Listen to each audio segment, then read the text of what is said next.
think after the first inning and second inning to some extent, which he threw a lot of pitches, he settled in. Pretty much the whole day kept leadoff hitters off base and used all his pitches, mixed all his pitches in. A good breaking ball, a lot of life on his fastball. Mixed his changeups in. It's a strong 7 innings. How, considering it was pretty rough in the first couple innings, and for him to bounce back from that, how impressive is that? I think it's. I don't know if impressive is the first right word, but he definitely made some adjustments, and I think that if he can carry that rhythm over, you're going to see a guy that can do what he did today, on a consistent basis. Getting his pitches into zones, his process was great. Changed speeds, so that was a terrific outing. What was your thinking there in the beginning of the ninth inning with Blake Park?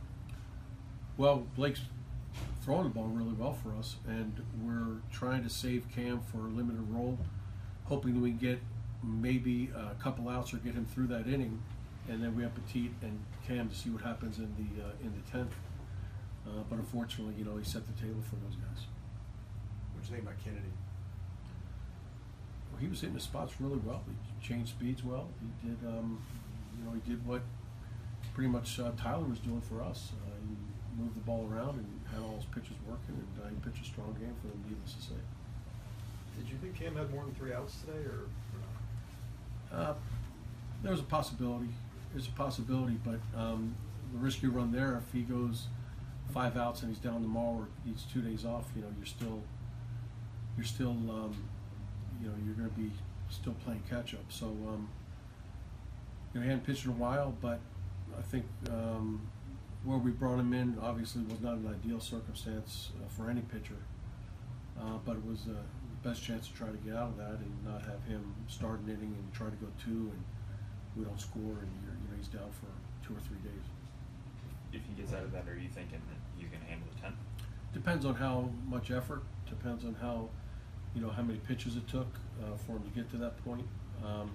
He's really a pitch away. If he gets Escobar, Moss is going to make an appearance somewhere, and you could walk him and try to get a matchup. But for the most part, I think it was going to be on effort level, and we didn't have as much length in the pen today as we had some other days with some guys down. But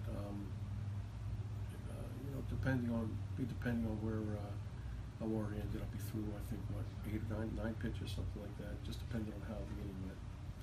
We didn't really want him throwing 35 pitches today, no. So that's basically, you don't really ever want him throwing 35 pitches, because he hasn't pitched in, I think it's 4 or 5 days. He's got. He might be able to do it now, but I think it's different pitching 35 pitches, saving a game, and pitching 35 games to keep a game tied. And also 35 pitches, I think, would be a lot for Cam. It would be at any time. Not that it's not going to be possible sometimes, but for the most part, that's a lot of pitches. Can you explain a little bit more what you mean by 35 is more intense to keep a game tied? Is it higher stress you view it as? Or not at all. I think that Cam's one of the guys that are really high leverage pitchers. If we have more depth down there, it might be a little bit different, but not having that depth, you need somebody really to close out that game for you. And where it's tied, you're going to use really your best reliever to maintain a tie, and where are we going from there? You know what I mean? Plus, if he throws 35 pitches maintaining a tie, my point being 35 pitches maintaining a tie and we don't score, and now he's down 2 more days. So I think, although we talked about where we can use Cam and what can happen right now, our bullpen is even in probably a higher state of trying to work things out than it was before, because JC's not available right now, and so we're still trying to work out some stuff.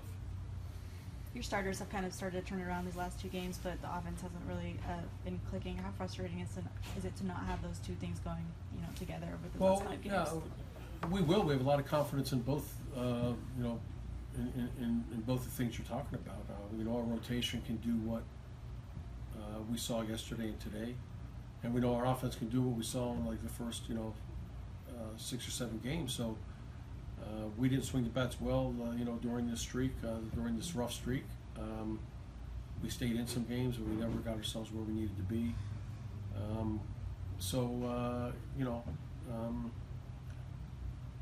I don't think frustration is the right word. We have confidence in these guys, and it's not going to happen every night. But what I think we talked about, like the way you want to set up a game.